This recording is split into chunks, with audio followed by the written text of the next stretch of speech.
Well, expected naman yon dahil mas yung persona non grata is more a political statement eh.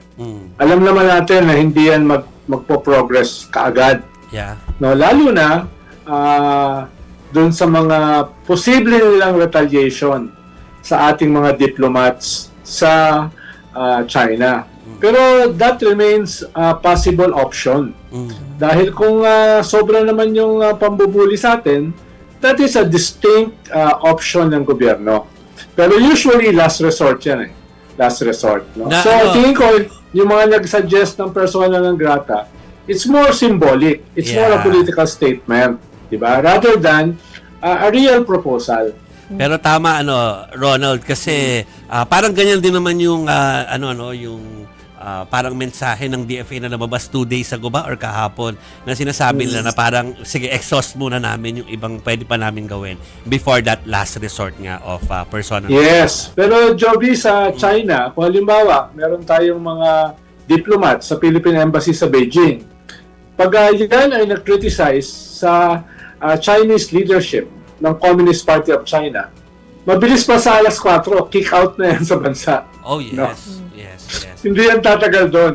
Walang persona non grata. Talagang tanggal yan. Yeah. Kaya dito sa Pilipinas, dahil meron tayong freedom of expression, meron tayong freedom of the press, mas maluwag. Mas maluwag, di ba? Pero pag sa China mo ginawa yan, naku. Yeah. Alam na. Pero hindi ka nga makapag-live ng dire-diretso dyan. Problema ko yan dyan sa China eh. Pinuputol eh. Facebook ko nga, hindi gumagana doon eh. Hindi gumagana Daming Facebook doon. restrictions. So, Tito Ronald, tuloy ka lang. Well, kahit na yun ang mga nangyayari, tuloy ka lang maging leon o wolf. Para ipaliwanag mo muna sa kanila anong difference sa wolf tsaka O baka hyena. hindi din alam ng mga Well, sa manonood itsura, eh. ibang-iba ha. Oo, paliwanag mo dahil alam ko yung hyena kasi tawa ng tawa daw. Tawa lang ng tawa. Tapos. Tsaka yung hyena, Oh. mas matalino yan sa wolf. Hindi Talaga haba. ba? Meron yan, merong sophistication yan. Yeah. Katulad ni Joby. Ay, nako, pero sabihin, at least we'll be hearing more, hindi naman attack ang tawag, kundi criticism kung kailangan i-criticize yung ginagawa nila, gagawin ni Ronald Llamas yan.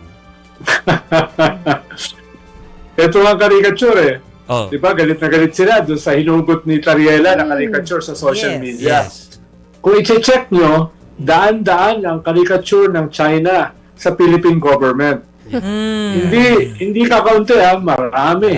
No? Pero na-offend ba tayo? Natatawa lang tayo. Yeah. Ito, naglabas lang si Tariela ng 3 caricature. Hindi galing sa kanya, galit na.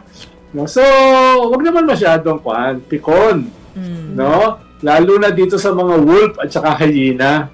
Huwag kayong mapipikon sa mga yan, no? Asar talo yan. Yeah.